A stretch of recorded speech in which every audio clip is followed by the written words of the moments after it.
25th, 2020 Finance Committee meeting of the City Council. We'll begin with a recording of public meetings. I ask anyone in the audience who is recording this meeting to please identify themselves for the record now by standing and stating their name and address. Sam Qualia, 225 Scott Road. Public forum. If there is anyone in the audience who wishes to address the committee, they may do so at this time. You may speak on any item appearing on the agenda for not more than 2 minutes. Please stand and state your name and address and the item on which you wish to speak. Seeing none, we'll move on to the agenda. 051-20, that there be and hereby is appropriated the sum of $600,000 to be charged against Water Enterprise Fund retained earnings and credited to water capital expenditures, inline turbine and pump for the purpose of installing an inline turbine at the Narrows Road pressure reducing valve station and a 3 MGD pump at Marshall Regulating Plant. I have a letter here from Mr. DeLine to the mayor requesting this transfer within the division from retained earnings for the purpose of funding the balance of the cost of the project involving the install of an inline turbine at the Water Division's Narrows Road pressure-reducing valve station and a 3 MGD pump at the Marshall Regulating Plant. The installation of this inline turbine will result in the generation of electricity from the energy that is currently expended and not captured through the pressure-reducing valves at this station. This will allow the Water Division to harness this renewable energy and improve energy efficiency, in turn reducing operating costs as well as the emissions of greenhouse gases. The pump at the Marshall Regulating Plant will allow the transfer of water from the city's low system pressure zone to the high system pressure zone, which is needed to improve flexibility in water supplied by the city by its 2 water treatment plants, as well as protect against catastrophic events like water main breaks. The $600,000 will supplement grants previously awarded in the amount of $200,000 from the Mass Department of Environmental Protection, Clean Energy Results Program, Massachusetts Department of Energy Resources, and $78,357 from the Mass Clean Energy Center. Is there anything you'd like to add to that, Mr. DeLine? No, I think that letter pretty much details, what the project involves. I will just add that the original grant, as you read in there, from that work, we identified some additional work with the building, and that's why we're looking for additional monies out of the retained earnings, including some roofing work, completely do the roof there, and also do some repiping inside the building, just to kind of clean up those things and just make it a much more much improved facility, much more reliable by doing that piping work. So, and again, with the just to add to the part about that pump at the Marshall Regulating Station, which is at the end of Caldwell Street, the regional plant in Westminster can supply the whole city because of the hydraulics of that plant being, at enough elevation to push the water to every location. But we can't do it the other way. The Falula plant on Ringe Road, although it has the capacity as far as treatment, it can't supply water to the whole city. So if something happened at regional, we have 2 water mains, transmission mains that come on the Route 2. If something happened to those, we wouldn't be able to supply the whole city. And the ones on the Route 2, if something were to fail, and we need to look at, addressing those in the future. But if they were to fail, it'd be a long-term repair.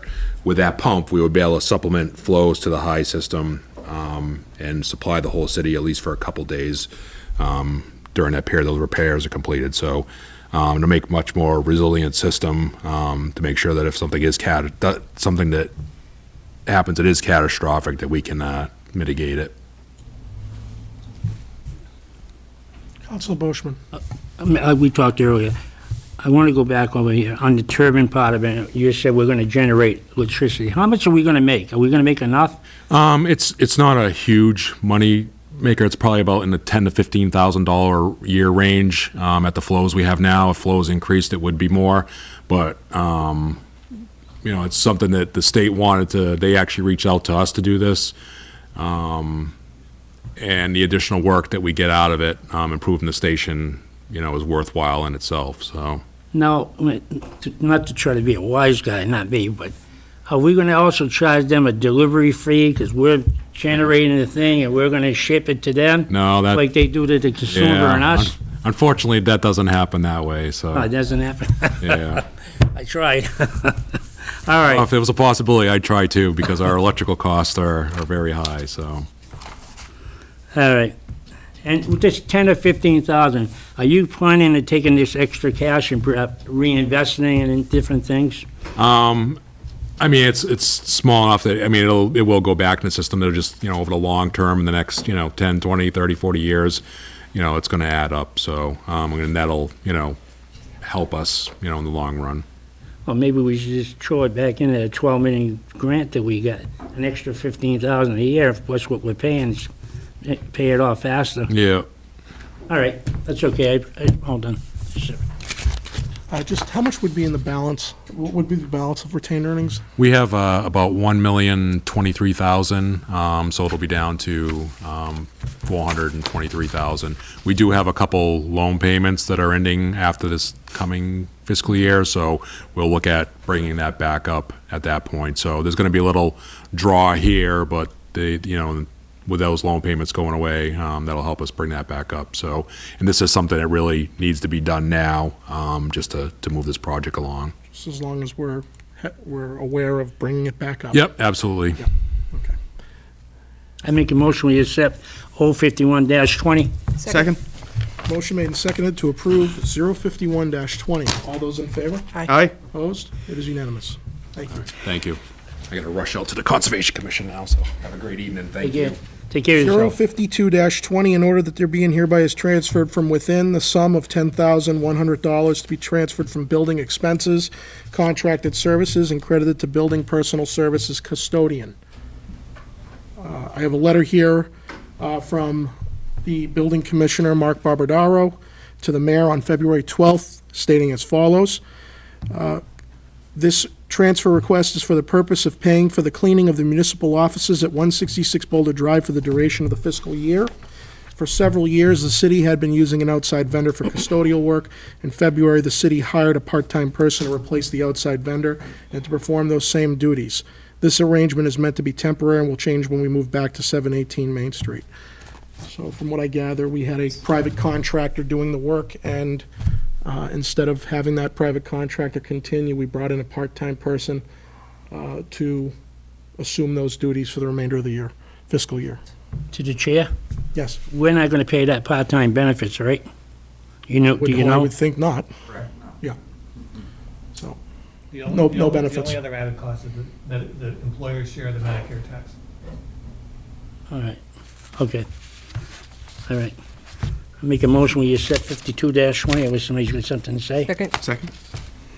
motion made and seconded to approve the transfer. All those in favor? Aye. Opposed? It is unanimous. We'll move on to 053-20. Order that there be and hereby is appropriated the sum of $282,500 to be charged against available funds and credited to DPW capital expenditures equipment for the purpose of acquiring a sweeper and pickup trucks. And the letter from Commissioner Bossinetto to the mayor states that the request for these funds is to replace various vehicles and equipment in the fleet that are either unsafe or require frequent repairs. $230,000 of this request is going to procure a 2019 Elgin sweeper. This street sweeper will replace the 2002 Elgin sweeper. The parts are getting hard to find, and the sweeper is subject to frequent breakdowns and costly repairs. And $52,500 of this request will go to the purchase of two 2019 utility pickup trucks. These two pickup trucks will replace a 2002 Chevy Blazer and a 2006 Chevy 2500 pickup that are past their useful lives and are in very poor condition. The frequent mechanical failures are not only costly but also present a safety concern for the drivers. The new vehicles will be equipped with safety flashing lights and utility caps to carry tools and materials. Questions from the committee? Used to let the chair know on those two pickup trucks, they're going to be used for the engineer, and they're not going to the actual DPW, be the highway engineer department. So, let you know. They'll be used in the DPW engineering department. Yeah. Yep. Thank you. You're welcome. Motion to approve? Second, Motion made and seconded to approve 53-20. All those in favor? Aye. Opposed? It is unanimous. 54-20, order that there be and hereby is appropriated the sum of $5,000 to be charged against available funds and credited to library expenses, building maintenance. Letter here from Director Sharon Bernard to the mayor on February 12th. Please accept our request for $5,000 for building maintenance. We recently had an unforeseen expense of $2,647 for a heating line repair leading to the projection room above the auditorium. We know there are other issues that will need to be addressed shortly, as there are some leaking pipes in the boiler room. To prevent having to submit another request, we are requesting $5,000 to cover the current expense and the next one. We have here Library Board of Trustees member Jim Walsh. Is there anything you'd like to add to that? No, I think Sharon's letter covers it. It also mentions there's repairs that will be needed to the main boiler for the building as well. But if there's any other questions, I'll do my best to answer the questions that you might have. Any questions from the committee? Motion to approve? Second? Motion made and seconded to approve the transfer. Any speaking on the motion? All those in favor? Aye. Opposed? It is unanimous. Thank you very much. Thank you. Last counselors will take up the last two items together as they are related. 55-20, in order that there be and hereby is appropriated the sum of $30,000 to be charged against available funds and credited to Building Personal Services Department Head for the purpose of funding the department head position for the balance of the fiscal year.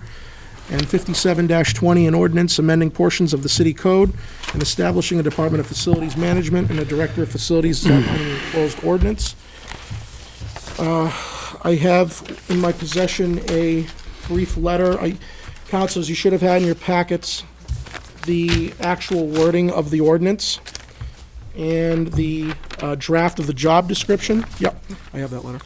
And the cost analysis for City Hall, the new City Hall, of which this facilities director would be part of for the next fiscal year's budget, once we finish with 2020.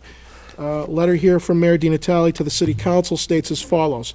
Dear Honorable Councilors, the time has come for the city to create a Department of Facilities Management overseen by a director. This person will have charge of all municipal buildings and structures and will be responsible for keeping them in good repair.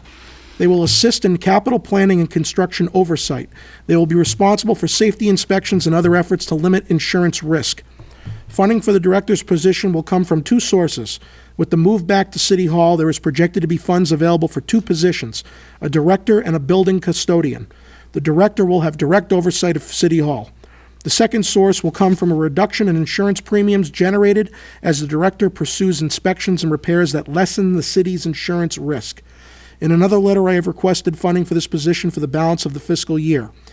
We would like to hire someone before June 30th so they can be available during the summer and fall for the commissioning of City Hall. Attached to this letter are proposed changes to the code, a copy of the relevant ordinances as they are currently written, a draft job description, and a rough cost analysis. I respectfully ask that you approve the changes to the city code so that we can begin the process of filling this much-needed position. I have here this evening to speak on this Mayor DiNatale, Chief of Staff Terigny, and HR Director Susan Davis. Is there anything you folks would like to add before the committee sends any questions your way? I'd like to make a statement, Mr. Chairman. Yep. Good evening, councilors. Over the course of the past 4 years, the city has been having dialogue amongst department heads, the school department, and this body regarding a position to oversee municipal facilities. Although the total number of claims reported to our insurance company during those 4 years were overall less than years 2011 through 2015, the total amount of loss was substantially higher. For this reason, in FY18, the city appropriated approximately $30,000 to hire an insurance advisor, Albert Risk Management. Working with our advisor, it was determined that in order for the city to maintain insurance coverage, the city would have to go out to the market and shop for new insurance. For the past decade, the city has been covered by Mass Interlocal Insurance Association, firm which the city still has great rapport with. However, MIIA is designed for communities much smaller than ours, and our accounts became cumbersome to handle. In FY20, the city, through its advisor and assistance of our insurance commission, went out to bid and selected Travelers Insurance for property insurance and Trident Insurance for professional and general liability. The city has proactively been working with our insurance carriers to work on our loss prevention efforts. It is crucial that the city continue a trend for the next 2 years to have minimal claims, allowing us to build a credible portfolio.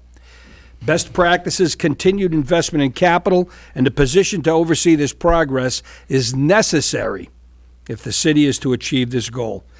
The Director of Facilities is responsible to develop and oversee programs and manage projects which preserve, maintain, and enhance the city and public school infrastructure, and to provide services and sustainable, reliant, environmental practices for the benefit of all our facilities. The Director will work independently under the guidance, direction, and supervision of the Mayor in cooperation with the Fitchburg Public Schools Superintendent.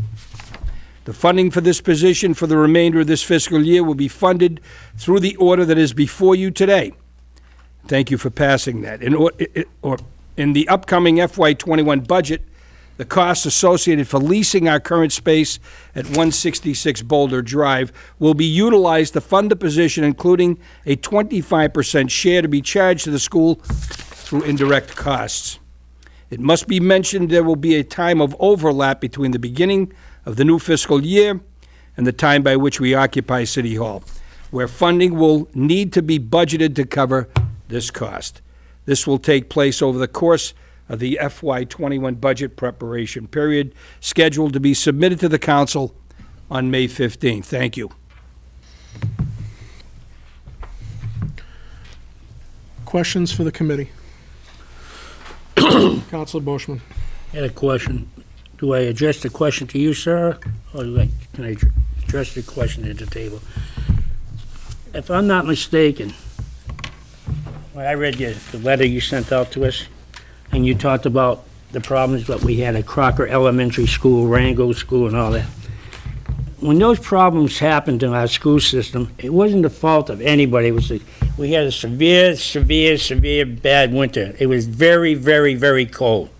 True. Very cold. So no matter if he sent somebody out Christmas week, and they checked the building, an hour later, that pipe could have broke no matter what, because it was so cold outside. Even the ones at Rango, when they froze, and we had it, and they put stuff up there. What I have a hard time with, more bureaucracy, another layer of people to institute something that the school department has already got a person there that should be doing the job. We have a building commissioner that should be doing the job. And why do we have to hire another person to do another job? To overlook the school committee, to overlook the building department, and now we got this person here. I have a hard time. At a cost of $100,000, not counting benefits. That's a lot of money. It's a lot of money. Counselor, good question.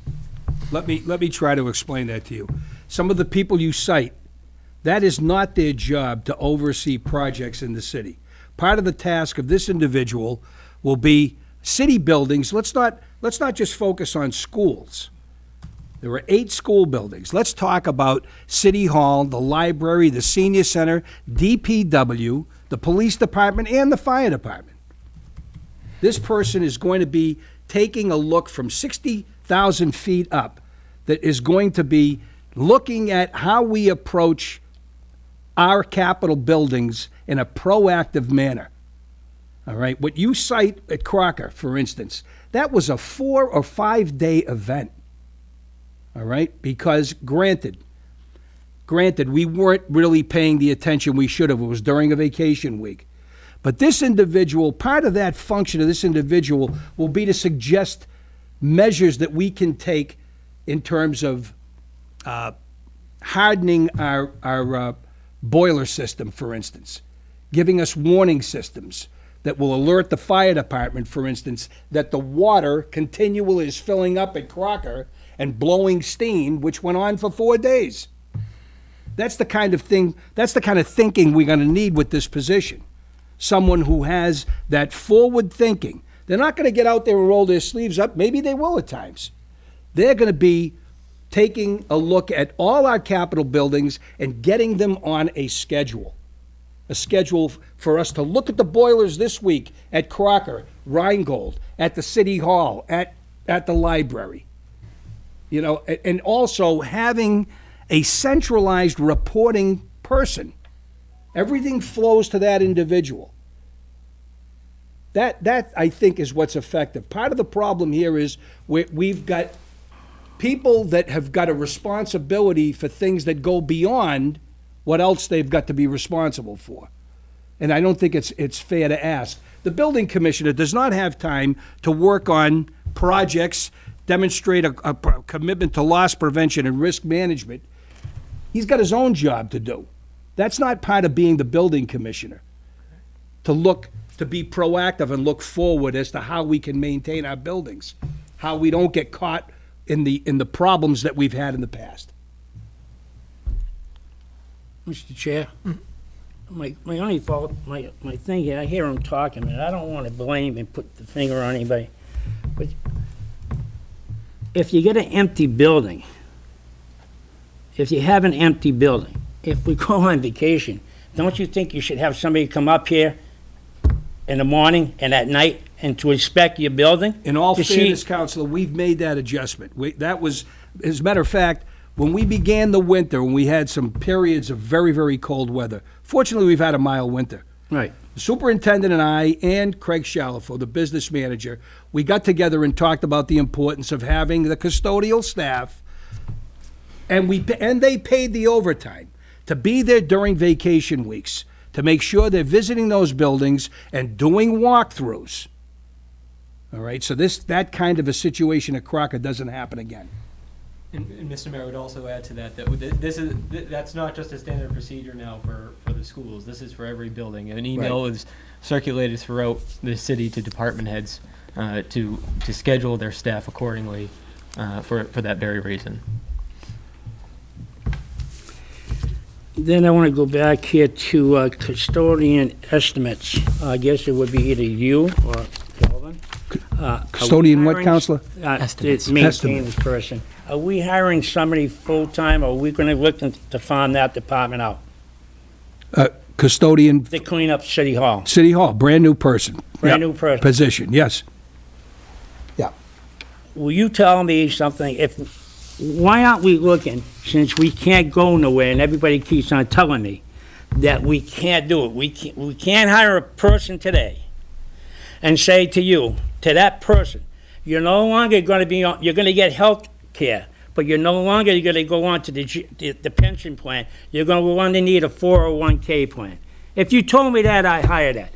I would say, okay, we'll go to 401. We want to be like industry, and that's what industry's doing. According to what I read in Wall Street Journal, industry's getting away from pensions because they can't afford it. And we can't really afford it because the chair keeps on telling everybody we're $150 to $180 million in the red. And we can't afford it. That's a collective bargaining issue, isn't it, Counselor? It might be. Why don't we sit down talking That about wouldn't it? be? Mass General Law. Mass General Law? Law, Chapter 30, if I may, Okay. Mr. Chairman. Yes. Mass General Law, Chapter 32 says anyone working, regularly scheduled 20 or more hours a week is required to be in the retirement system, either the City of Fitchburg retirement system or mass teachers, So you, or mass teachers, so you would have to you'd have to change the law at the state level. correct. Thank you. What happened, Mayor? You were just... I know, you're right. You stay You're right. rep. Yeah. Well, that level of detail escaped me, Counselor, I'm sorry. Yeah. I don't know if I'm going to vote for this overview. I'd like to know more. I heard you talk and that. I figure we got enough bureaucracy in the city. I think we got enough high-paying jobs in the city to go up to 100,000 plus. And that, I'm not looking forward to supporting this one here on the facilitator. I'm having a hard time with it. I really What am. is it exactly you're having a hard time with? Well, I think, what is the school department going to do with their man? There'll be a collaborative approach to this. The facilities director for the city is going to work with the facilities director of the schools. Okay? And if I may add, Go Mr. ahead, Mayor, go ahead. I think we're also forgetting, I understand that there's confusion between, there's a school department budget and there's a city budget, and that combining, making one salary, and that the school department also is already has a facilities position, correct? The problem is, the issue that we're constantly seeing is that we have one insurance umbrella that covers both the schools and our municipal buildings, with no standard operating procedures that interchange between the two groups of city and school. Do you understand? So having that procedure is abundantly important for risk management, because if the incident is regardless if the incident is in a school building or if it's in the water department or the sewer department, that claim is still going to our insurance company. And our insurance company is going to be reflecting back upon us, asking what procedures we had in place to make this preventable. That is the 50,000-foot level that we're looking at. And it's beyond that too. It's also helping out or assisting with large construction projects within our buildings, correct? So we have a series of things that are going to be coming before this council for appropriation for free cash in the coming months or in the coming years. And the assistance with that, construction oversight, DCAM certifications, payroll certifications, all these types of things that go on with a construction project is abundantly important. And these projects are not of small scale. State law requires anything above $1.5 million that an owner's project manager is hired. Anything below $1.5 million is on the burden on the municipality. And that burden is something that we take on with every project that we fund, and we're happy to fund these projects and make these changes in our buildings. But the oversight is crucial to make sure that the project comes to fruition on budget, right? Councilor, as you may know, any small change in the scope of work, weather, what have you, can affect tens of thousands of dollars on schedule on towards the end of a construction project. Having someone maintain, look over, and run the project is abundantly important to make sure that the taxpayers' dollars are spent properly. Now, you said that we're going to Travelers We are. Insurance? We are. Correct. Let me say something to you. Good luck. Good luck with Travelers. I'm telling you, good luck with them. Because I used to have Travelers as a person myself. Good luck. They're the tough customers to do business with, and they don't like the P-A-Y, pay. So good luck. All right. Thank you. I need to point out also, maybe this can influence your vote, Counselor. Oh. I'm hoping you'll take this to heart. This facilities director is going to be responsible for some of the upcoming projects that we've got in the city. As Mr. Terigny just mentioned, part of that, the task of this individual will be to coordinate some of those functions. The library hazardous material removal, Putnam Street garage upgrades, Main Street garage upgrades, police department, women's locker room upgrades, South Street boiler and roof replacement project, LED conversion in the high school, Longshore Memorial. A lot of that he handles. It's not part of his job. I pay them good money. We need a central focal point. We need someone centralized that we can bring all those tasks to bear, and that is going to keep track of it all. You have to admit, Council, we never care for our buildings the way we should. And there's a whole host of reasons why we fail at that. This is a measure that we can take that's going to bring that under control. That's our intention. That's our goal. And again, centralizing it, one person, but in collaboration with others to make sure that those buildings are in the shape they should be in. I understand. You don't mind, Mr. Chair? Council, you have the floor. Oh, I don't mind what you're saying. The problem I have is that Mr. Terigny comes back to us and he says, you need a new boiler over here, you gotta do this over here, you gotta do that over here, you gotta put the roof on over here, you gotta do this over here, you gotta do that. But nothing gets done. Nothing gets done. I know you've been spending some money. We spent 2.5. I know we're spending 3.1 in Salt Pittsburgh. But who's gonna pick and choose what's gonna get done? Who's gonna do that? If there's a list of 100 things to do, Yeah, we have a capital plan, Counselor. Councilor, I think you're making the case that the more reason why we need to have a facilities director. There are, you're right, there are a slew of things that we need to do throughout the city, as any other municipality or homeowner needs to do when it comes to building maintenance. The issue is selecting, choosing, and funding which priorities need to go first, correct? So right now, we compile a capital list that is based off the department heads and their own priority level. And then within that priority level, we need to determine how to fund those projects, which department comes first and what buildings come second. And that is exactly why we need to hire an expert to do those types of things. And then oversee those projects on top of maintaining what existing infrastructure we already have. Currently, the way the system works is that, for an example, the library hazardous material removal Sharon Bernard is the executive librarian for the city of Fitchburg. She's not a construction specialist. She did not go to school for construction. So what ends up happening is this particular construction project or removal project lays on top of the department head, who does not have the expertise in Chapter 149 or Chapter 30B in procurement, and they don't have the expertise of budget scheduling when it comes to construction projects. So then she turns to, as any department head, on her colleagues surrounding her for support, which is great in essence. But the burden is now based on the building commissioner to help with the construction part, the procurement officer to help with the procurement issues, the legal department to step in if there's a contract issue, and then the auditor is running the budget. And then the mayor's office is helping assist with wherever we can. And I think the city has done an excellent job doing that in the past several years to fund these projects, to get them through, and to provide services for the area, for the city's residents.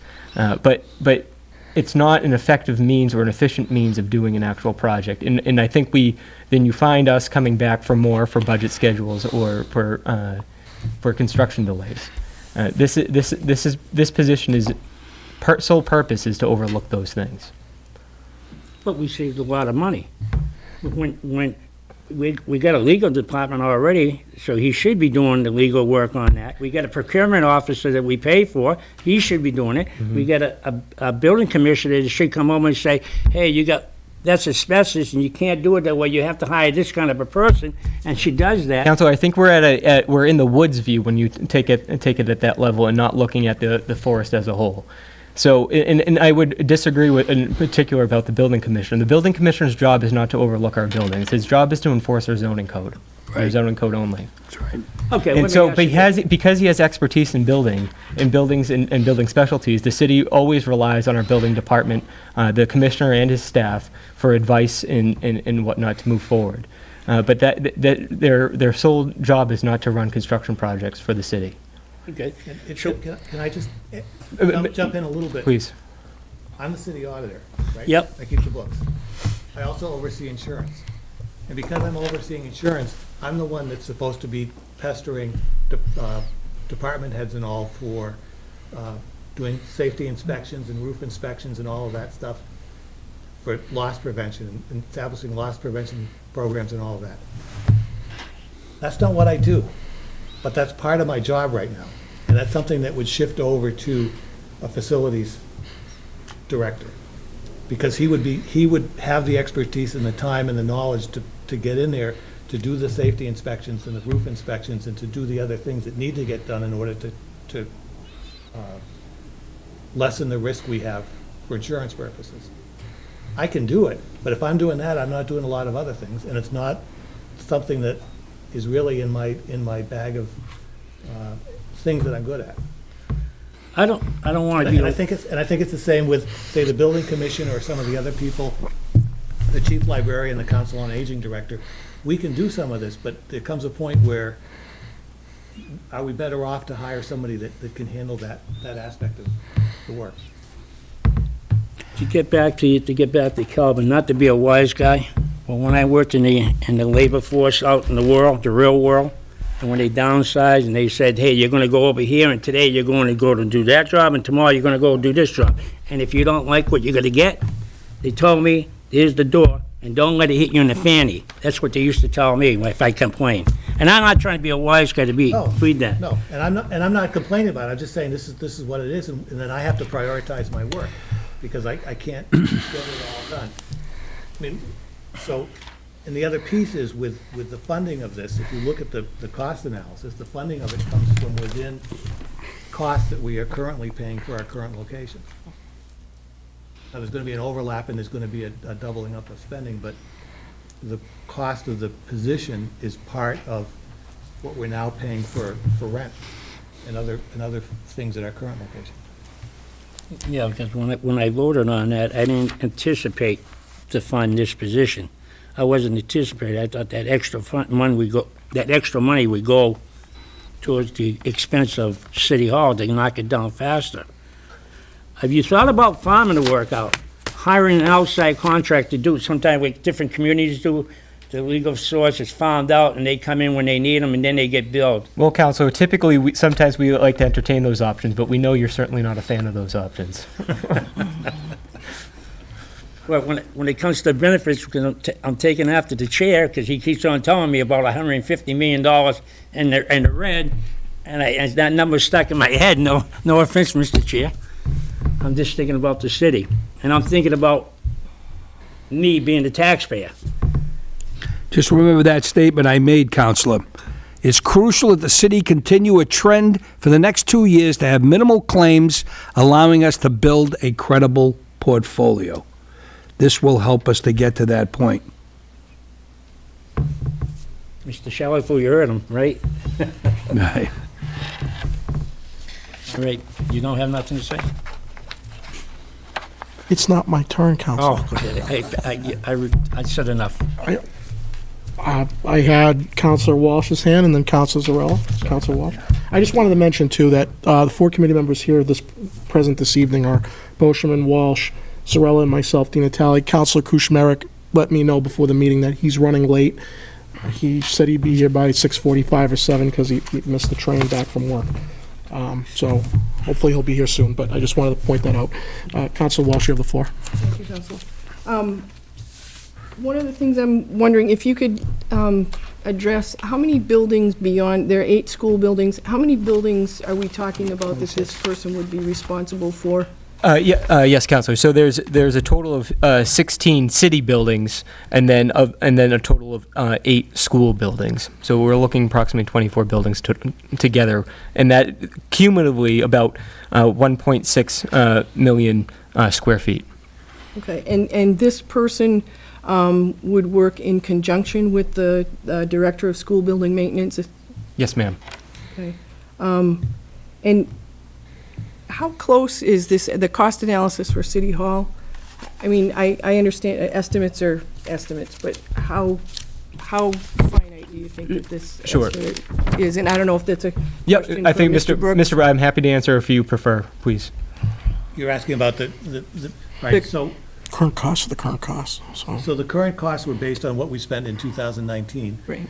And the estimated cost for new City Hall, I basically looked at 3 other buildings. Okay. Or 3 others. Yeah, the police station, the Council on Aging, and the library, looking at their electrical costs, heat costs, and repair and care costs, and just made a stab at what I thought those numbers should be for electric, heat, and repair and care. The facilities director, the estimate was 90, and a custodian estimate about 45. I think they're reasonable Okay. estimates. So, and according to this, we really wouldn't be spending any more money From an operational from standpoint. an operational it standpoint wouldn't- than we're spending right now. Correct. Okay. Thank you. Counselor Zarella. So, I've gotten a few constituents contacting me about this. I think it sounds like there's quite a lot of misconceptions about this. And I'd like to sort of lay out how I'm seeing it and how I'm hearing it so anyone can correct me if I'm getting it wrong before I go back to them on this. It sounds like right now we have jobs of this general nature being farmed out among a lot of city employees who honestly don't have the time or expertise to be doing these jobs. We're making do, which is to the credit of everyone involved, but that's not the way you want to run things. We're actually seeing something like that at the company I work for. A lot of jobs that have been done by whoever can get to it for a lot of years are now being assigned to people whose actual expertise is in those areas, and it's a drastic improvement. There is currently no centralized source where one person knows all the facilities needs across the city, which makes it impossible for us to put together a plan on how we're going to fund things that we know will be coming down the road. You know, you've got a boiler that has 5 years left on its useful life, and then in another building you've got a roof that's gonna need to be repaired in 6 or 7 years. Some one person should have all that in their head so that they can plan it out over time and not have to be thinking, oh, you know, this city employee just mentioned that we're gonna need this soon, so let's fit that into the budget. And we just found out that that wasn't on anyone's radar failed because this employee thought this one was covering it, and back and forth. These are the places where things fall apart, and then we wind up in the situation that we are now recovering from, that has been kind of the hallmark of my time on the city council, catching up on all the places that someone somewhere along the way let a ball drop, and now we've got buildings that need totals of millions of dollars of repair or rebuilding rather than hundreds of thousands of dollars of maintenance.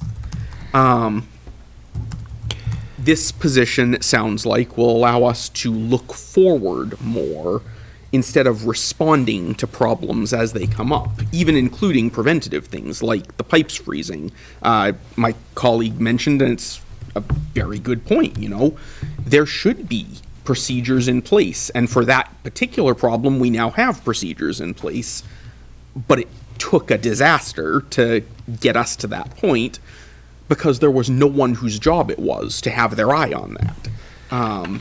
There was no one whose job it was to sit down and think, okay, here's our buildings, here's their current status, now what could go wrong? What might go wrong? What things can we do to keep things running smoothly even when the unexpected happens? That wasn't anyone's job. No one failed. It just wasn't their job. We need someone for whom that's their job. So, as much as I think I've heard quite a few concerns on this that are very valid concerns given the understanding people have of what this is, I think there's a disconnect there between what people are perceiving this as and what it actually is. I had one constituent contact me who said, why are we going to pay someone just to do walkthroughs and make punch lists? And, you know, I agree. That would be, at this salary, that would be a waste of money to have someone whose sole job it is to do walkthroughs of buildings and make lists of things that need to be repaired. But that's not what this is. His objection was very understandable, given what he thought this was.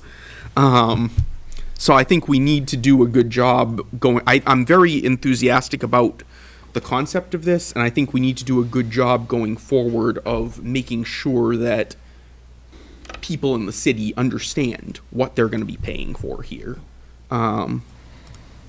Because I think when they understand, they'll get why we're doing it, and they'll get why it's a value to the city. Okay, so are you all set, Counselor? I am all set. Thank you. So, I too was hesitant about this when I saw it. I spoke to the mayor this morning with Mr. Terigny and Mr. Brooks on the phone. First, I wanted to start off by saying, you know, it is true that for 13 years now, I have raised the alarm bell about our unfunded liabilities. When I was first elected in 2008, no one on the council even knew what OPEB meant. And No one on the council really paid any attention to the pensions because while they are a massive liability on our balance sheet, the costs are already incurred. And they've been incurred for decades. So when I kept talking about it, it was to educate the public on where the majority of the increases in our budget go to, where the majority of their tax increase goes to. And it was also at a time we were in a deep recession and we were laying off personnel left and right. So I said we shouldn't be hiring anybody new right now until we get our financial house in order. I never once said, nor do I want to construe that because our unfunded liabilities are so big that we will never be able to hire anybody else. That makes no sense because I got news for people. The unfunded liabilities aren't going anywhere. They're on our books until 2033 when the pension's paid off. But OPEB's a whole other story, and every city and town in the entire United States has an OPEB problem, even the utopia next door. So I'm not delegitimizing it. I'm just saying we can't move forward saying we can't hire another police officer or a school teacher because of unfunded liabilities. We have to make sure that when we hire people, it is budget neutral. So in that sense, I didn't have any pause on this because financially, there's no impact to the budget. The costs that are being saved from not operating 166 are going to cover this position. So I'm not concerned about adding to our operating budget. It's not going to, it's been proven out that right now it's not going to happen. My hesitation about the position was like you, Counselor, and like some others. I asked myself, what's driving this? We had a very bad couple of years with respect to building maintenance, specifically in our school buildings. Our schools, library, and the senior center get the most attention. Why? Because a majority of the public uses them. No one's complaining about the police department station or the three fire stations, except maybe those that work there, if there is anything to complain about, because the public doesn't use those buildings really. I looked at last year or 2 years ago. We had the Longsjo roof debacle. Of course, being here 13 years, I have full historical context. The reason why the Longsjo roof wasn't done 20 years ago when it should have been is because we were paying off the fire station and the high school. Everyone forgets that the Longsjo roof was done because of timing, okay? We didn't have $2.5 million to borrow or to spend when we were still paying off massive debt on 2 other projects. It's not a coincidence that the roof got repaired in 2019. Why? Because in 2019, all that debt was retired. It's why City Hall was procured. It's why the loan was taken out recently for South Street. These loans are being taken out because we have freed up affordability. It's not because it's adding to our budget. It's not adding anything to our budget. And I explained earlier about, if you have a car payment, you pay off the car, those payments go away. I can take out project now for a new thing with the money I was paying for the car. It's net neutral. I think this position's being sent to us predicated on a lot of the issues we've had in the last couple of years with our school buildings in particular. A lot of issues, I might add, that I was told by your administration were preventable. Okay? Were preventable. Now, when I look at who we have, see, and I don't want this to be construed, I'm blaming anybody here, but I look at one school building and I say, doesn't take a rocket scientist to go through the building and see some of the problems that are in these buildings, okay? At least to write them down and send them up the chain of command. I know the principals think that all they're responsible for is education. They're not. They're also in charge of the building. And when it comes to things like something ripped, something yanked out, a light not working, you don't need a $100,000 position to tell somebody to go fix it. So in my opinion, you've got the principal, you got the head custodian, you got the maintenance staff, and you got the director of facilities for the schools. Okay? I understand that this position is going to primarily deal with municipal buildings, not the school buildings. The schools are getting all the talk about, though, because they're obviously the ones that have the most issues, which has predicated my concern of, are we doubling the responsibility when we have someone in the school department already who I would suspect is supposed to be on top of these things? The position. I don't want to talk about the person. The position. So there's a lot of eyes that can find routine issues with our buildings that end up costing us a lot that doesn't require this position, in my opinion. Crocker School could have been avoided. The fish tank explosion at the high school could have been avoided. To me, it doesn't take a genius to avoid those problems. But that's the schools. They're talking about all these other facilities that we own. I have a hard time also with respect to safety inspections. Again, I mean, when an item is inspected, there's a record made of when it was inspected and when the expiration is. I see it all the time when I go on my building elevator. The expiration date's right there when you have to get it inspected. I don't need $100,000 to tell me that, you know? But again, it goes beyond this. So what they're explaining is it involves project management, it involves oversight and upkeep of all of our buildings. You may not all know this, but a few years ago, prior to this administration, the Wong administration, there was a position in the building department. He was a building inspector, but he was also kind of a de facto facilities person that ended up not working out because he didn't have enough time dedicated to it. So this position's been talked about for many years, predating this administration. It was just about the timing. And what encourages me at the outset from a financial perspective is the timing is being predicated on City Hall being finished and us moving out of the 166 location in order to make this budget neutral. When I talk to these folks about what this person is going to be doing, it goes well beyond fixing a light fixture or a broken ceiling tile or a carpet that is stained. It's one thing to list all the problems with the facilities. It's obviously another thing to have the money to fix it. Now, we live in a society where people think that money grows on trees. Okay? When I get comments all the time about fix the schools, it's a very blanket statement. They don't want to hear that it costs $200 million. They don't want to hear that it's more than our operating budget. They don't want to hear that it's 5 times what we can afford to borrow. But it's a problem. This is why we go through MSBA for the 80%. But it's a laborious process. And every school district in the country has problems with their facilities. Again, when I say that, it's like I'm just brushing it all aside, and I'm not.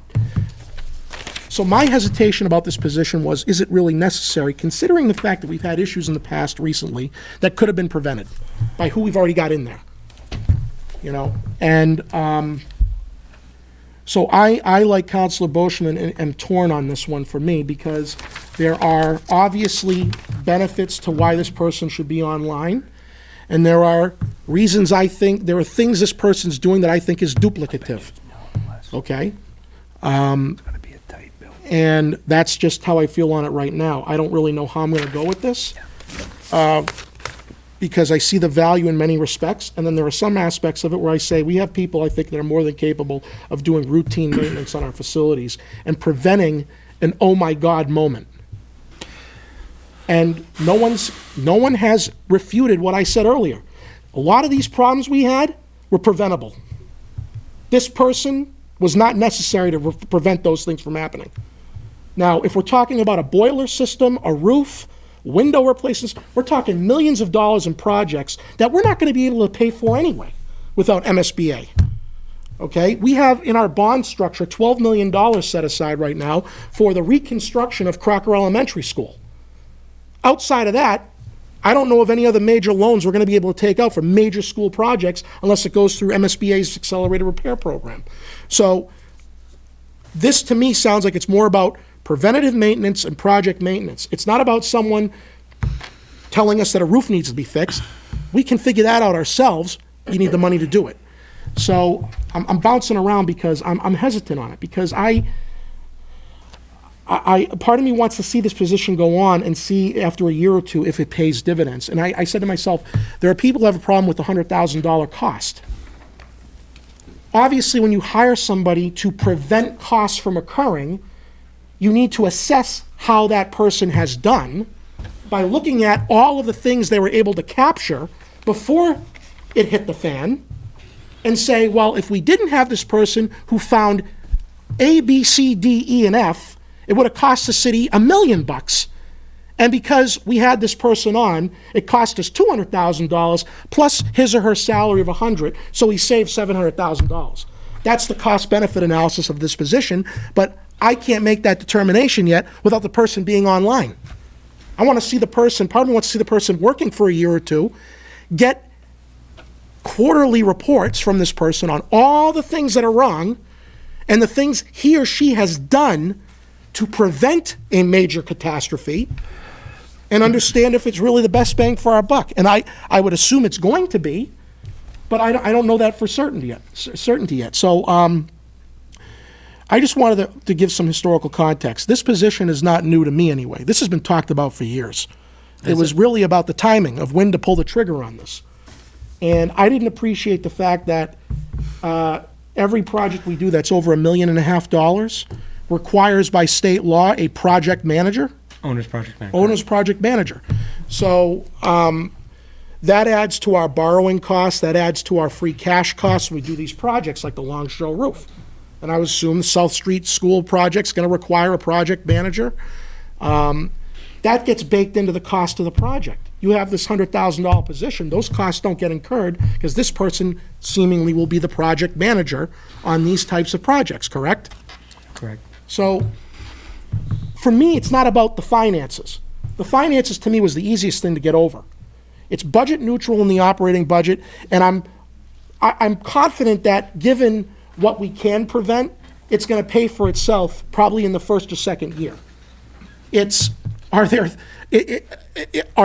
things that we're trying to have this person do that we can't do already? But I err on the side of, since financially it makes sense, it should probably be given a try. Now, I will end on this. I hear every year from my colleagues in this room, from the mayor, from residents, who are constantly complaining about preventative maintenance. I hear it all the time. You guys aren't good with your buildings. You guys don't take good care of them. You guys don't put enough money into them. You're ignoring the problems. And then when somebody tries to get in front of it, and unfortunately to some it has to do with a position, everyone starts, those same people get upset. Why are we paying someone $100,000? I'll do it for $50,000. Don't we have people in the facilities already who do this? And when it's explained what they're going to do above and beyond what anyone else is tasked with doing, some of them are still not convinced. And I sit here with my head spinning going, what do people want? You know, they say that we're not doing a good job of preventative maintenance. It's proven in the past to cost us hundreds of thousands, if not millions of dollars. This is a proactive proposal that will get ahead of these things.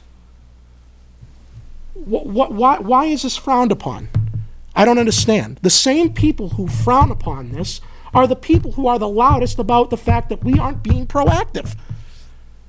So I've already talked to the administration about there needs to be better oversight beyond this person. My concern is if you bring this person on, it's going to give everybody else the opportunity to go, well, I don't really have to worry about it now. We got a director of facilities management. Let him or her deal with it. And I don't want that to be the mentality here. I still think, especially with the schools, there is culpability in the ranks already. Okay? That this person should not be, in my opinion, covering up. Okay? So from the municipal building standpoint, I understand it. We don't have anybody looking at our municipal buildings. School buildings, I have a tougher time with. Okay? Because they have a facilities director. And, you know, some of the things I've seen in our schools should never be found. They should be taken care of before school starts. So, because then it reaches my doorstep and I got to defend the city. And I look like a fool. So, is the school department paying for this position at all? If we're going to have this person do the work there, 25%? They've talked about, yes, including 25% in the indirect costs. Yep. One of the things I'd like to see if this passes, is I'd like to see how much time this person's going to spend in our school buildings. Because I have a feeling that 25% is going to go up. I know this person is going to primarily be responsible for city buildings, not school buildings, but they still have jurisdiction and oversight over the school buildings. And my money is they're going to be spending a lot of time with the school buildings. I don't know how they can. But again, they shouldn't be with the director of facilities in the school department. So I would like to see how much time this person will spend in the school department. That's number one. Number two, if this position were to go forward, we should see as a city council, at least 2 or 3 times a year, detailed reports on all the things this person is doing, what they've uncovered, what they've found, how much money they've saved by finding these things before they happen. I think that's not much to ask. Because I want to take that information and sell it to the public. The same public who says we don't do a good job of maintaining our buildings. So I agree with them. So let's try this out. So, where I come down on this is I'm almost tempted, I'm just about tempted to just say I want to see how this is going to work out because I'm not concerned about the finances. I don't see any downside to this. And when it's explained exactly what this person's going to be doing, it goes above and beyond what a custodian does, a maintenance person does. In the private sector, we have facility managers. My last 2 employers had a director of facilities management and had people working for her. Okay? So it's not like it's not done in the private sector. This isn't, a boondoggle bureaucracy here. We're adding 1 person. Okay? The private sector does the same exact thing. So I've had a couple of people say to me they're against this. I've had a lot of people say to me they're for it.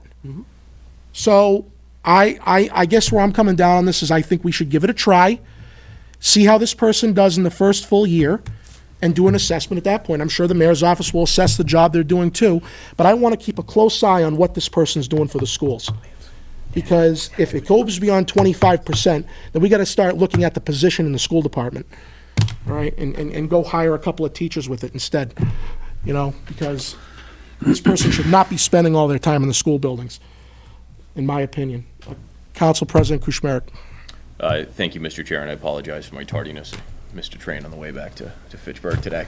That said, this is something I'm glad to see these orders, this order and ordinance before us. This is something I've advocated for to the mayor since we first voted for City Hall, and I strongly believe in this. We just invested a considerable sum of money, one of the largest expenditures in this city's history, to save our City Hall and our city facilities. Not only did we save our City Hall, but we've just added another building to the city's portfolio in the Legislative Affairs Building. We just invested a considerable sum. I want to make sure that we as a city and that the taxpayers get their return on investment for that. That this isn't just a 20 or 30 year building that we purchased, that then we have to spend another considerable sum after the end of 20 or 30 years.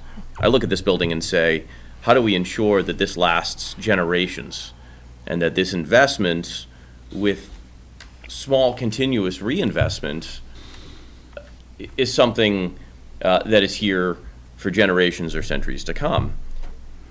That happens when you invest in that property. That happens when you have trained professionals in the field of facilities management. We're not just talking about someone who has who knows a little bit about plumbing and electricity, knows a little bit of about plumbing, carpentry, and electrical. We're talking about someone who's gone to school for 4, perhaps 6 years in higher education in bachelor's or graduate degree granting institutions that specialize in this area. I work in higher education.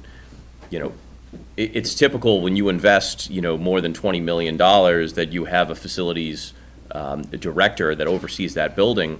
And in fact, I think often in Fitchburg we point to one of the crown jewels of our city in terms of facilities, but in terms of overall its economic impact is Fitchburg State University. And it's easy for us to say now that what a remarkable institution it is and how beautiful it looks.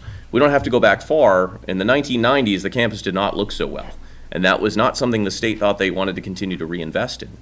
Were it not for Jay Bry and others who have built this magnificent facilities management office, I don't know that we'd have Fitchburg State or the grounds and the facilities that they have today. It's something that they can take pride in, and it's something that we as a city can take pride in. if we don't treat our buildings the way they treat theirs, that's a shame. And then we're simply saying to the taxpayers that, thank you for the 25 million, in 20 years, we'll be back. I believe we have to reinvest. We have to take a serious look at our grounds and our properties. I look primarily at City Hall and at our new legislative building, because those are the major investments we've just made. But this certainly transcends just those two buildings.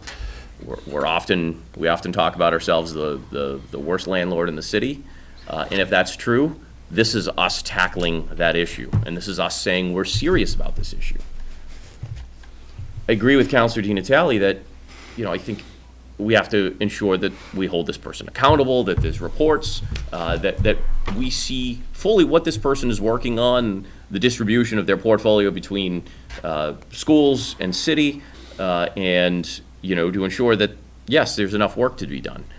I don't think that'll be an issue, and I never advocate for cutting a position out of the budget. I've argued against it any time we've looked at it, but that would be the exact reason. If we feel that this position, after 5 years, they've run their course, then of course, as we go through the budget, that would be the time that we say, you know what, that position has run its course, there's no longer a need.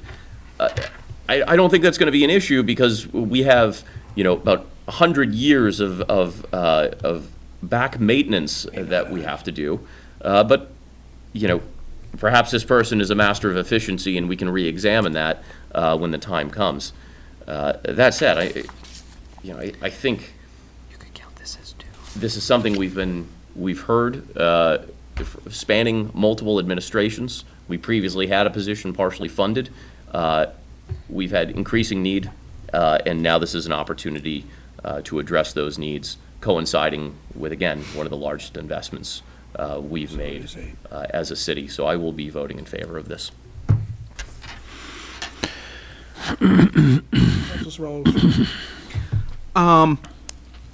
Yeah, I'd like to also concur in the request for reports. I think that's always important, both for the council to be able to make informed decisions going forward, but also, as the chair noted, we have the job, essentially, of selling the decisions we make to the public and convincing them that we are stewarding their money wisely. I think that as far as the overlap between this position and the one at the schools, I think the primary benefit and what I'm hoping will be primarily what this person will be doing with respect to the schools is, rather than doing the same sort of routine maintenance oversight, being the person who takes reports from the school facilities director and coordinates that so that we don't have one set of capital expenses that only the school department knows about and another set of capital expenses that only the municipal departments know about, and then have to somehow synthesize those when we're trying to decide how to spend our limited funds. I think by streamlining this and having oversight at a higher level, I think that's going to, by this person or whoever's in this position, having those responsibilities, that should alleviate some of the burden and offload some of the burden from the school department so that one person is overseeing all of these projects and hopefully allow the director of the school facilities to become more granular in nature and performance. Mm-hmm. In that position. I think that is the intention of this. I don't think that the 90,000, as Councilor Di Natale mentioned, it is a net neutral thing. We're already going to be saving the money. I think we're going to find that this position is going to save us a lot of money, as well as be able to potentially even think with principals. Yes, obviously, they're still going to need to have the lists of, I think the counselor had said something, if a light's broken or whatever. But I think they will be able to, in turn, focus on what they're really there for, and education. And in any of the other departments or any of the other facilities that applies to. Mm-hmm. So we're putting a lot of, and if you've had the opportunity to look at the job description, there are a lot of items in there. So we are expecting, and we're going to pay this person well to certainly deliver. Right. So by taking some of the larger capital things off the school facilities director's plate, they'll be able to do more of the routine repairs and maintenance stuff. And then by them taking that, the principals will be able to just pass along requests to that person rather than having to keep track of it themselves. I think that is what I'm perceiving as one major benefit of this is, like I said, getting everything under one heading and into one head, so that you don't have. There are a bunch of people that we have right now who all could, in one capacity or another, be said to have some responsibility in these areas. But if it's a bunch of people and no one person having oversight on all of it, then what you have is one person who knows that their department needs this, and another person who knows that their department needs that, and there's no one who actually has the time or expertise to look at the whole picture and say, okay, here's the most budget efficient way to go forward with this. And expertise is another thing I wanted to mention that I know the chair touched on briefly, that this is not going to be just a person who's responsible for coordinating all of this. This is a person who's going to have expertise in the process and in the details of the actual projects as well, which, to my knowledge, with the possible exception of the school facilities director, none of the people who currently have hands on this really have that. You might have a person who knows maintenance but doesn't know budgeting or financing or anything. You might have I know we have people who know financing, but who really have no special expertise in projects or maintenance. And as we've discovered in many city aspects, and any of us who work in private companies, trying to get multiple people with multiple expertise and just saying, okay, you've got your expertise and you and you and you, and we're just all going to sit around a table and come to a conclusion with no one person having eyes into everything, you can manage, but it's slow, it's sloppy, it's inefficient, and things fall through the cracks because you've always got at least one thing that everyone at the table thinks was someone else's responsibility. Or it goes the other way and it's completely duplicative. Right, where you've got multiple Wasting people time doing the that same way. job, or multiple people all thinking they have the final say over the same thing, which you can't get anything done that way. And I think that also, we've touched on it multiple times, but I think we keep kind of passing by it in the broader discussion. I think the maintenance aspect of this position is going to be critical and is going to be where we see a large amount of our savings. But there's the other aspects too. The overall, like I said, the overall capital planning, as the chair mentioned, the project management. Those are things that we can't do with our current resources, even inefficiently. Those are things that right now we're doing kind of catch as catch can, from my understanding, and for all that, we're doing well with it, but you can only keep those balls in the air for so long. And I would rather that we have someone in charge of grabbing them out of the air before they all come crashing down, because I don't want to be sitting here 5 years from now talking about another building like City Hall years ago, where we have to make the decision of, okay, we need to evacuate this building and find an alternative facility because something fell through. If we can avoid that, this will be worth it. Councilor Boschman? Again, I'm going to repeat to you and everybody outside this room. Bureaucracy at its best. Bureaucracy at its best. I'm reading your draft. It says here, that this guy here that we're gonna hire is gonna be in charge of all custodians. All custodians. That means the school department. So can you picture me going to, it says all custodians, your draft says it right there. It's all custodians for City Hall. Well, it's not the way I'm reading it. I thought it was gonna be all custodians throughout the whole thing. No, Where is it? Where's he saying that? where, yeah, like I Where just are you said. reading? Oversee payroll, overtime distribution, administration of accrued leave benefits for maintenance custodial personnel in City City Hall. Hall. It's under personnel management. Oh, it's underneath personnel management? Correct. Okay, I apologize. No, that's all right. I apologize. Well, we get back to you. I want to go back to Calvin for 1 minute so we get back here. Calvin, on this here, on this financial thing here. We put in a new city hall in. You're telling me the electricity's gonna go up $20,000 from what we pay right now? You don't have any heat in the building that we're living in right now at 166 Boulder Drive. Is there a reason why we don't have heat? That's part of the common area maintenance, I believe, Right. part of the rent. There's what? Part of the Common rent? areas, right at the The top. first line item. First line. Rent includes Oh, common okay. area maintenance. All right, so that's 191, that's counting heat. So you got $50,000, you're estimating $50,000 for heat for the new city hall. Yes. And that should be, that's kind of high, isn't it? Because it's supposed to be well insulated and all that. Up to today's standards, right? Right, as I said, I looked at the police station, the library, and the senior center, and looked at what their heating costs were, and then just made an estimate.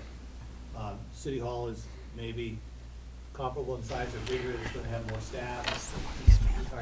It's hard to know till we get to it. So, we're hiring a custodian for $45,000, so we're eliminating $20,000. So we're going up $20,000 in cost for City Hall. Correct? The new one? $25,000 to be exact. Say again? So, the cleaning service- Yeah, Okay, so basically with a building like City Hall, my estimate would include 2 people. Because you're opening the building at 7 o'clock in the morning, 7:30 in the morning, for your inspectional services that usually are operating at 7:30, 8 o'clock in the morning. And you're gonna keep the building open till 8 at night, 9 o'clock at night for meetings and whatnot. So you're probably gonna need 2 people, because you're gonna have one person working a 7 to 3, and then somebody else coming in at 2 to 10? 10. 10. 2 to 10. Yeah, but, I'm estimating hours and stuff. You'd wanna have an overlap. So you're gonna have 2, I would say in the old, I don't know about the old City Hall, I wasn't here, I know in Gardner, there were two people for City Hall, and because of those reasons. So you could do 2 custodians, but then you need somebody to supervise the custodians. Okay, yeah. Yeah, you're gonna have to have somebody. Right, so, Is the mayor gonna hang around there? well, that's just it.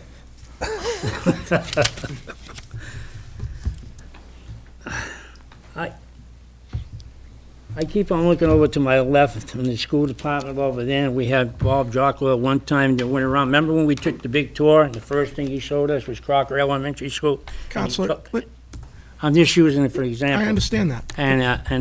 And he talked about how we need a new boiler. And to go out and tell me we have to put this in just because the state says every major project over $2 million or $1 million, we have to hire, what do you call it? Owner's project manager. Project man, you have to do that anyway, no matter what. What happens if you got 3 projects going at one time? How can he be at 3 places at one time if he's got to oversee Councilor Chris Merrick's work over there? Council, we're getting, again, that's getting into the weeds, and that's not the sole purpose of this job. But it's 1.5 million, and it's per project. Per project. Correct. So it would be, if you have 3 $1.5 million projects or more, then an owner's project manager is necessary for each individual project, and which has to be gone out to bid. Oh, we'd have to go out to bid. So what am I paying this guy, 90,000, 100, over 100,000? So- Let's count the benefits. Counselor, there's still projects that are under $1.5 million, and there's still city participation in all projects that are over $1.5 million. Well, I'm still having a hard time swallowing this. I'm telling you the truth, boy. I really am. I figure we get enough qualified people throughout the city. If you go down to the police department, and he sees, if you're walking up the stairs and he sees one of the stairs loose, he's gonna call us up and say, the stairs are loose. You ought to know what the stairs are loose. But I'm not gonna accept this. To me, no. I think there is, what is, this, I'm guilty of this too, before we had this meeting tonight.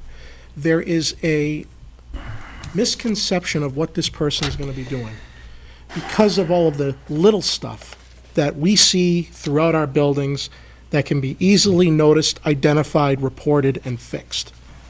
This person is not going to be catching every little thing in our buildings. That is what the maintenance staff, the custodial staff, the building manager, i.e. the principal, facilities director in the schools, or the department heads, or a broken light fixture, a missing ceiling tile, that is not something I expect this person to be on top of every single day. Okay? What I gather from the job description and from what has been explained to us, it goes so far beyond that. Inspections being done on time, keeping a log of things that are found, communicated up the chain, major project investments that this person is going to oversee.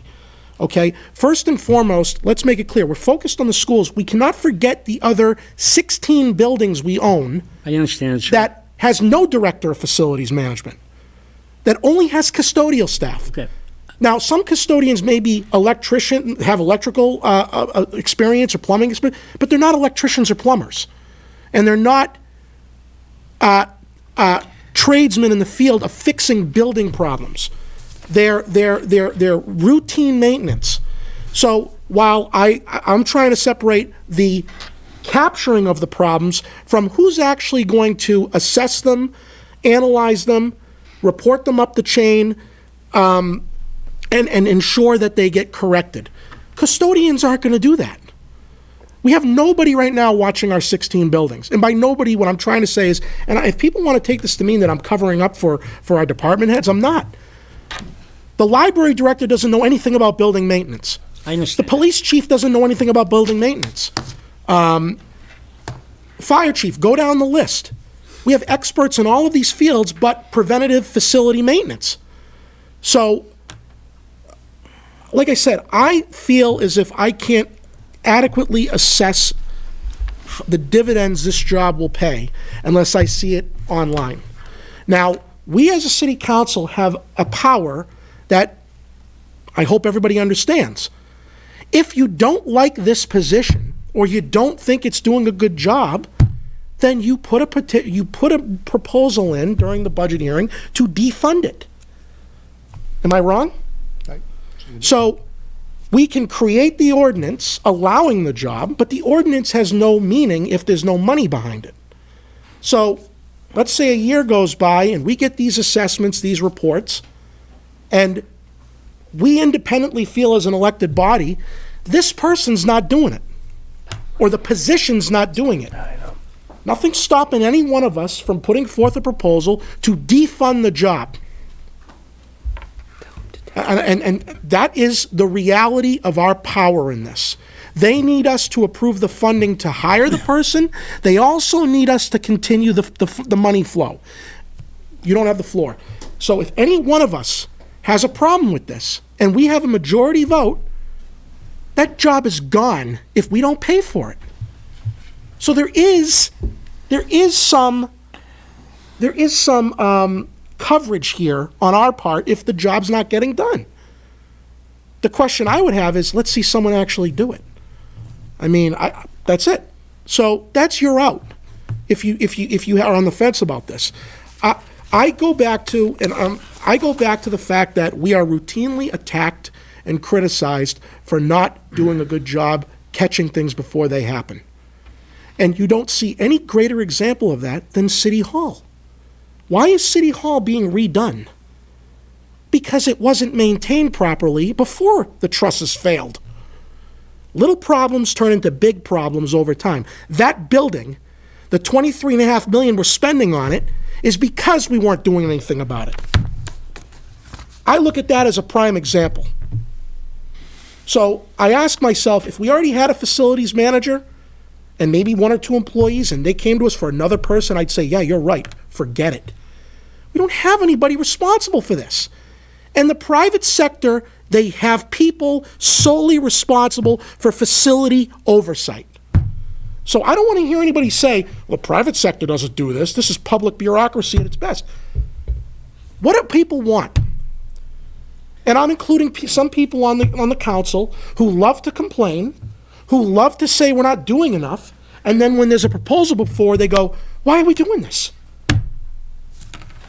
We can't win. Mr. Chair. So I'd be interested to see how the vote's going to go in the end. Because there's some of us, in my opinion, who love to complain, but when we have a proposal before us to prevent problems from occurring, they're now upset about it. Point of order, Mr. Chair. So, Rule 211. The what? Rule 211. What's that? Is that against me? No.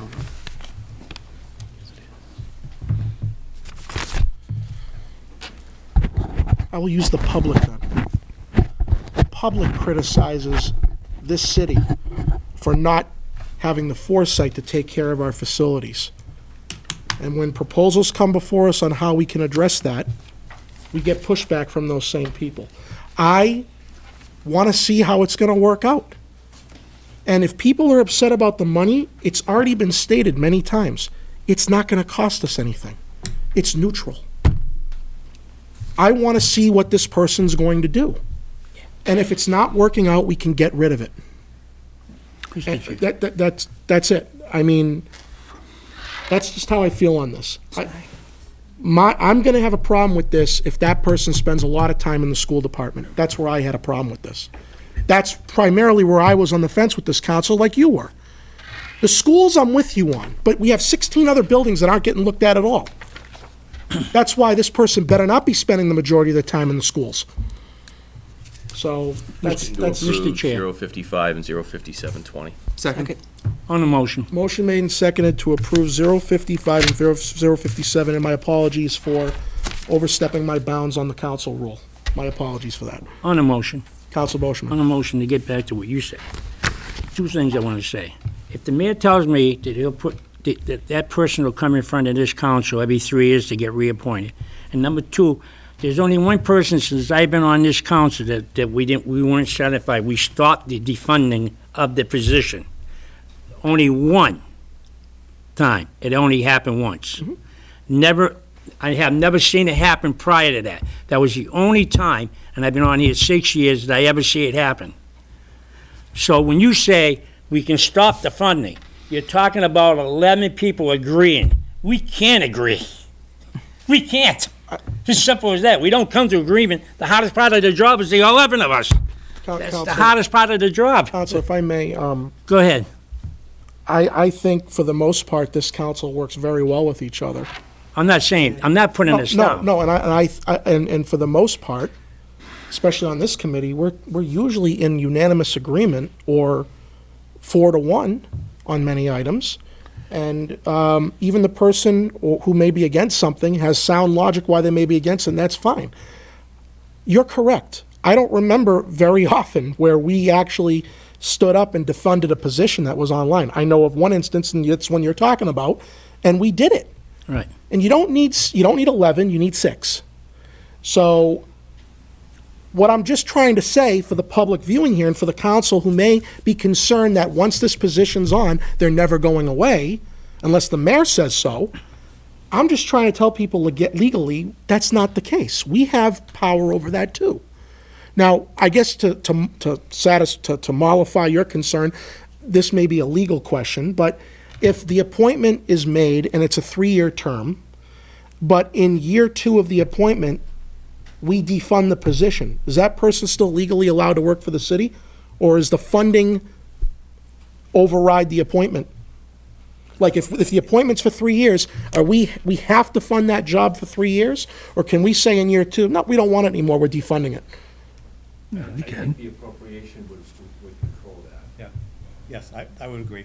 I think if the funding goes to 0, Right. It's gone. This person wants to just work for free. There you go. Okay, so I, You'd so, be hard, you'd be That hard would pressed be to, the challenge. you'd be hard pressed to appoint somebody else in that final year. right, and that's the other thing too. If there was a new, and let's say after 3 years, if the mayor appoints someone new or the same person, and we don't like the job being done, we don't have to confirm the appointment. So there are avenues we have legally, legislatively, whether it's through funding or through the appointment process, to put a stop to this if it's not paying off what we thought it was going to. So I came in hesitant, and I've made my hesitation clear. I've heard the breadth of what this person's going to do and the reasons for why it's necessary. I want to give it a chance.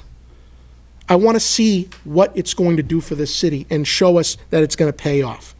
And if it doesn't, then I, as one official, have the power to put forth a proposal to end it. And at that point, if it ever came to that, it'd be my responsibility to convince 5 others to join me in that effort. And that's as simple as it gets. But from a bureaucracy perspective, we have nobody doing this now. To me, a bureaucracy is a problem when you have people in those positions and you keep adding to it. We don't have anybody now. So I'm on the side now of giving it a chance because the amount of money we are faced with our upkeep of our buildings is monumental. And we saw it with City Hall, that if you don't look at that closely, look what it cost us. So, that's where I come down on it. So I've said enough on it. I'm repeating myself. There's a motion made and seconded to approve the ordinance and the $30,000 to fund the position. Do we have any idea of a timeline if this were to pass council next week, the posting process? We would be ready to post it quickly. It's already been, I have vetted it through the appropriate folks for the Mass Facilities Administration Association. I think we could probably get someone in place, I would say at the most, 6 to 8 weeks. And again, it's just gonna depend upon, 2 printings? Okay. it's gonna depend upon what kind Okay. of notice somebody needs to give. In the ordinance change. Yeah, in the ordinance. Now, change, yes, I'm the just order assuming that's all. 5520 is a little confusing. It says credited to Building Personal Services Department Head. Are we parking the money in the building department? No. For this remainder, or is there gonna be a new brand new line item? Yeah, that's my causing the confusion. The building department used to be department number 192. We changed it to department 241, leaving 192 for basically City Hall. It's still called the building department. So they're both building department. The intention is this is going into a different line from the building commissioners. So does It's a that, different org. does that wording stand true then? That, it's all right for Okay, now. okay, But next year's budget will be saying facilities rather than building. okay. Motion made and seconded to approve 5520 and 5720. All those in favor? Aye. Opposed? 1 in opposition, Counselor Boishman. Committee passes it 4-1. Thank you, Counselor. Thank you, everyone. Motion made and seconded. All those in favor? Aye. Opposed? We are adjourned. Thank you.